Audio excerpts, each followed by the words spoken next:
Bonjour, nous sommes en 2015 dans le site de l'Institut Docteur Angélique, dans une série de vidéos consacrées au sacrement.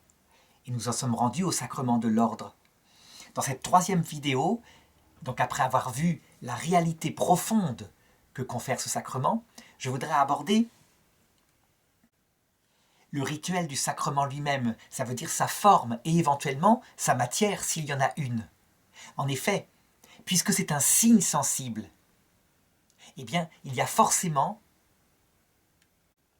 un geste et des paroles qui doivent signifier extérieurement ce qu'il va réaliser intérieurement. En fait, lorsqu'on regarde dans l'écriture, on s'aperçoit que il n'y a pas de forme au niveau parole explicitement donnée, clairement donnée par le Seigneur ou par les apôtres. On trouve, par exemple, dans les évangiles, le jour du jeudi saint, une parole du Seigneur qui a toujours été traditionnellement reconnue comme étant l'institution de l'ordre chez les 12 apôtres qui sont là. Quand il dit « Faites ceci en mémoire de moi ». Il y a d'autres endroits où on le voit faire quelque chose qui pourrait ressembler à ça, quand il souffle sur eux et qu'il leur dit « Je vous envoie ». C'est dans une épître de saint Paul qu'on a véritablement l'expression de ce rituel d'ordination qui est la plus claire. C'est dans la première épître à Timothée, chapitre 3, verset 1. Elle est sûre, cette parole. Celui qui aspire à la charge d'épiscope désire une noble fonction. À l'époque, il n'y a pas tellement de gloire à être épiscope, c'est peut-être plutôt un risque pour sa vie. Aussi faut-il que l'épiscope soit irréprochable. Donc, saint Paul commence par donner les critères de discernement de ceux qui deviendront évêques.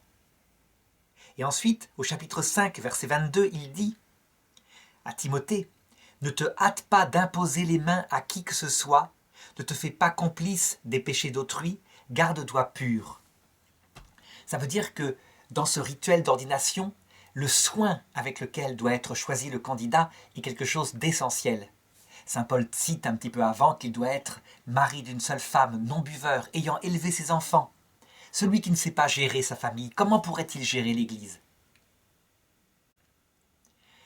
On voit en passant que ces critères retenus par saint Paul à cette époque ont été changés plus tard dans l'Église latine, par saint Grégoire le Grand en particulier, pour une raison très simple, c'est que la charité s'étant refroidie, la pauvreté étant venue, il y avait des prêtres, et même parfois peut-être des évêques, qui transmettaient leur charge comme un héritage, comme dans le sacerdoce lévitique, si bien qu'on entrait au service de l'Église, non pas par vocation, mais parce que c'était un métier. Et donc, pour éviter cela, le pape avait pensé au célibat sacerdotal, qui mettait en plus une exigence de sainteté fort nécessaire. Évidemment, l'être humain étant ce qu'il est, eh bien, les choses furent contournées. Et on vit bientôt les neveux, et les neveux, oui, hérités de charges comme cela, ou les cadets de famille. Bon, ce critère-là, je dirais, il est secondaire. L'essentiel étant que, adapté à la période en question, on choisisse les meilleurs candidats. Donc si on en revient au rituel d'ordination lui-même, eh bien, on voit qu'une grande liberté est laissée aux apôtres, mais que le signe de l'imposition des mains semble être, dès le départ, la marque de quelque chose, de la transmission d'un pouvoir. L'ordre, l'ordination est un sacrement, puisqu'il y a véritablement un signe extérieur qui va être fait le jour de l'ordination, et une réalité, ça veut dire un pouvoir qui est réellement transmis. D'ailleurs, saint Thomas d'Aquin, lorsqu'il étudie le sacrement de l'ordre, il en revient à la définition qu'en donne le maître des sentences, à savoir Pierre Lombard. Il disait que l'ordre est un signe, donc il y a bien cette extériorisation, est un signe par lequel l'Église confère un pouvoir spirituel à celui qui est ordonné. Alors, en étant arrivé là, je voudrais tout de suite poser une objection qui est apparue au XVIe siècle chez Martin Luther. Martin Luther dit « Le pouvoir de réaliser le baptême, éventuellement l'Eucharistie, n'a pas été donné particulièrement aux 12 apôtres. Les 12 apôtres sont le symbole de tous les baptisés. Donc selon lui, par le fait même qu'on est baptisé, eh bien, on peut baptiser les autres et on peut célébrer le signe qu'est la Sainte Seine. Puisque pour Martin Luther, la présence réelle du Seigneur, au sens d'une transsubstantiation, n'est pas présente dans le sacrement de l'Eucharistie. C'est plutôt une présence parce qu'on prie ensemble et que le Seigneur a promis que quand on priait ensemble, il serait là au milieu de nous. Donc, selon lui, il n'y a rien de particulier qui est fait par un évêque ou un prêtre par rapport aux autres fidèles. Du coup, il élimine le sacrement de l'ordre. En fait, lorsqu'on regarde l'Écriture, mais surtout la façon dont les apôtres l'ont appliquée dans toutes les églises qu'ils ont fondées, et elles ont été nombreuses et parfois séparées. Je pense du côté latin à l'église d'Occident, par Pierre et Paul, et du côté oriental, toutes les églises qui sont maintenant l'orthodoxie, l'église éthiopienne, l'église copte, etc. L'église syro-malabar en Inde, qui aurait été fondée par un des apôtres. On constate que la tradition orale reçue des apôtres et que saint Paul demande qu'on suive, elle a toujours considéré qu'il y avait un ordre particulier donné à certains qui sont appelés à ça. Donc les 12 seront, je dirais, les prédécesseurs des évêques. Les 72, les 72 disciples que Jésus avait envoyés seront la préfiguration des futurs prêtres. Et je dirais que les diacres, c'est quelque chose qui apparaît surtout fondé par les apôtres eux-mêmes, à savoir un troisième ordre majeur qui est au service de l'Église, mais qui ne consacre pas l'Eucharistie, qui n'a pas le pouvoir d'être maître en ce qui concerne l'enseignement aux fidèles. Donc, résultat, confronté à Martin Luther, plutôt que d'argumenter sur l'interprétation de l'Écriture, qui de toute façon sera chez lui son propre magistère, et sera chez les catholiques bien leur confiance à la tradition apostolique.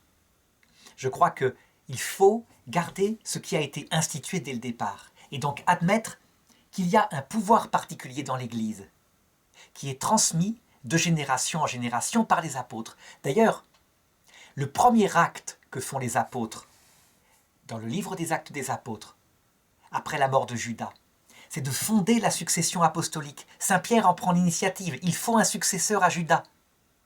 Donc cette intuition lui vient, il ne sait pas trop comment la réaliser, donc on tire au sort. On a vu tout à l'heure que saint Paul, qui est plus raisonnable, qui parle moins avec le cœur, instituera un discernement. Il est choisi par un autre apôtre qui lui impose les mains. C'est cette pratique qui sera gardée, c'est le cas actuellement. Mais à certains moments, les évêques étaient élus par le peuple de Dieu. Donc on criait à haute voix, on veut un tel pour remplacer l'évêque qui est mort, par exemple. Ça encore, c'est une question secondaire qui est pastorale. L'essentiel, c'est que dans le rituel du sacrement de l'ordre, il faut chercher ce qui est sa forme spécifique, c'est-à-dire le signe extérieur qui va manifester l'action qui est faite. Eh bien, et c'est confirmé par la liturgie du Saint Concile Vatican II, c'est aussi ce qui a été pratiqué tout au long de l'histoire de l'Église, dans toutes les églises. Il semble que la forme de ce sacrement, c'est d'abord l'imposition des mains. Visiblement, ce geste-là, qui pourtant est présent dans d'autres sacrements, est véritablement le geste spécifique de l'ordination. Au point que, sans cette imposition des mains, qui va être accompagnée évidemment par une parole, il n'y a pas ordination. D'autre part, on verra que le ministre, forcément, doit avoir la capacité de transmettre un pouvoir, donc il doit avoir reçu lui-même ce pouvoir. Donc il doit être lui-même évêque. Un évêque, c'est quelqu'un qui a été ordonné par un autre évêque. Et on peut remonter théoriquement au premier évêque qui l'a ordonné, qui est un des 12 apôtres. Alors évidemment, l'imposition des mains, c'est un geste qui peut tout signifier, qui est pratiqué plein de fois. Il est pratiqué à titre de signe secondaire dans le baptême, etc. À chaque fois que l'Esprit Saint est transmis. Or, l'Esprit Saint est transmis dans tous les sacrements. Donc on comprend bien que cette imposition des mains doit être accompagnée d'une parole qui signifie ce que l'évêque veut faire. Or, des paroles, il n'y en a pas, je l'ai dit, de spécifiquement défini dans les évangiles, à la différence par exemple du baptême. Je te baptise au nom du Père et du Fils et du Saint-Esprit.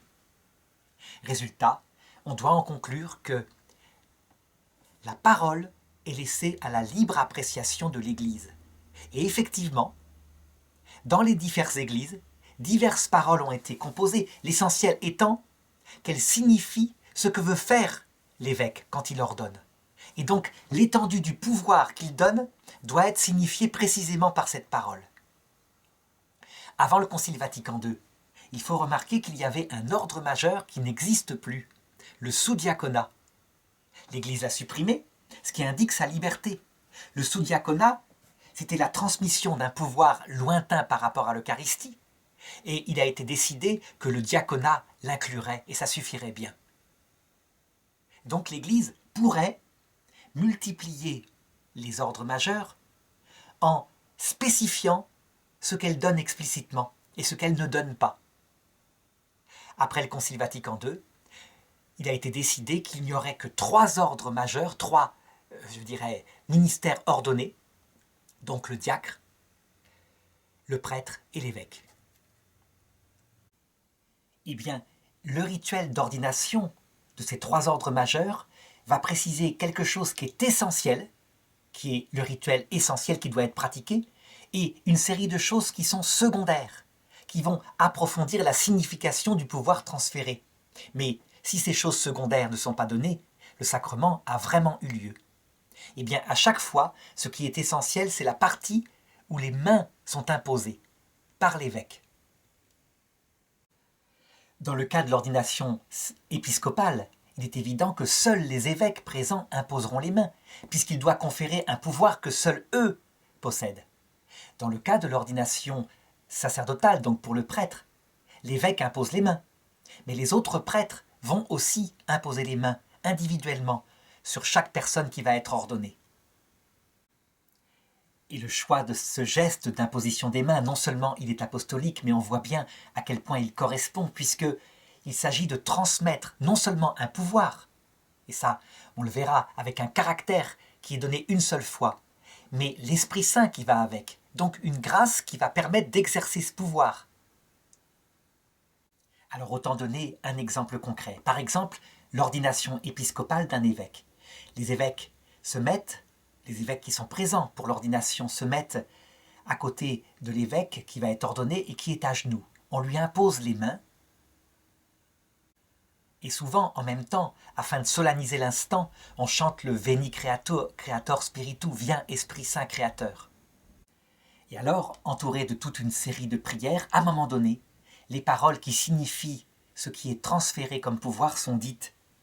Tous les évêques présents les disent ensemble.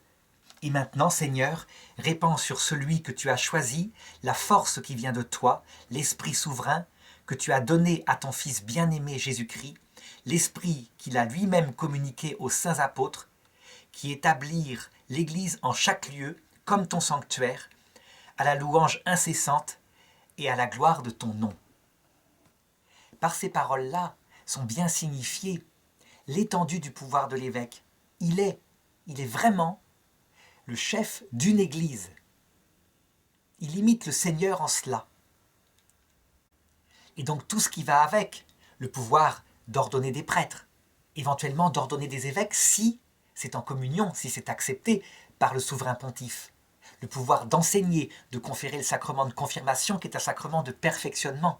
Tout cela est donné en même temps. On peut dire que l'évêque d'un diocèse, n'a pas plus de pouvoir qu'un archevêque, n'a pas plus de pouvoir qu'un cardinal. Archevêque, c'est une juridiction. Cardinal, c'est un titre honorifique. Le pape ne reçoit pas une ordination particulière en plus qu'un évêque. Il est l'évêque de Rome.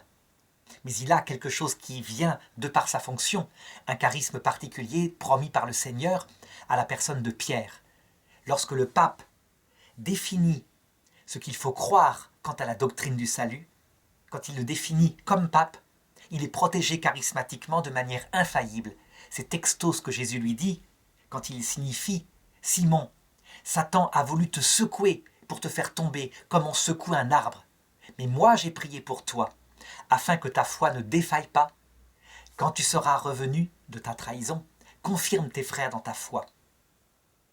Donc on voit, il n'y a pas d'ordination du pape.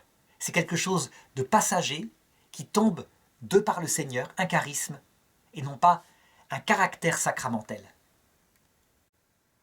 Alors ensuite, dans l'ordination épiscopale, la parole suffirait à exprimer les choses, mais l'Église a pensé à introduire toute une série de signes qui ne sont pas l'ordination principale. L'ordination est faite à ce moment-là, l'imposition des mains, la parole qui la signifie, mais des signes qui vont signifier un peu plus profondément ce qui est transmis à l'évêque.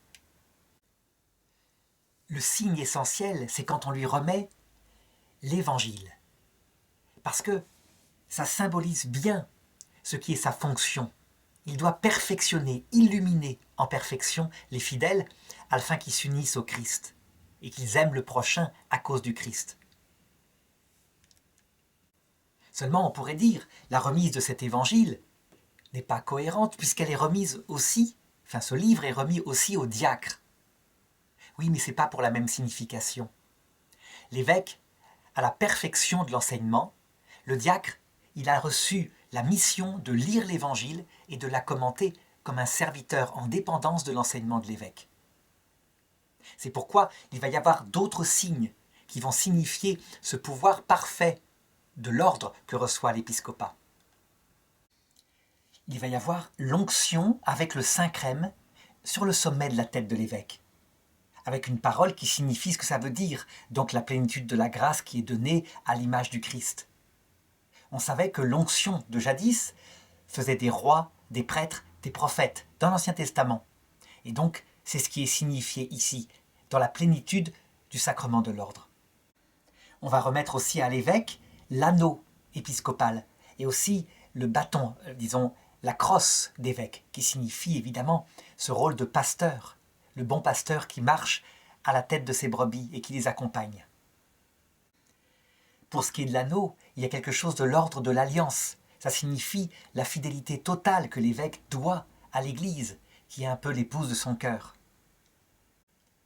Il y a aussi la remise de la mitre, qui symbolise évidemment ce pouvoir royal du berger qui mène les brebis, parce que le vrai berger n'est pas un roi selon les hommes, mais c'est un serviteur du troupeau.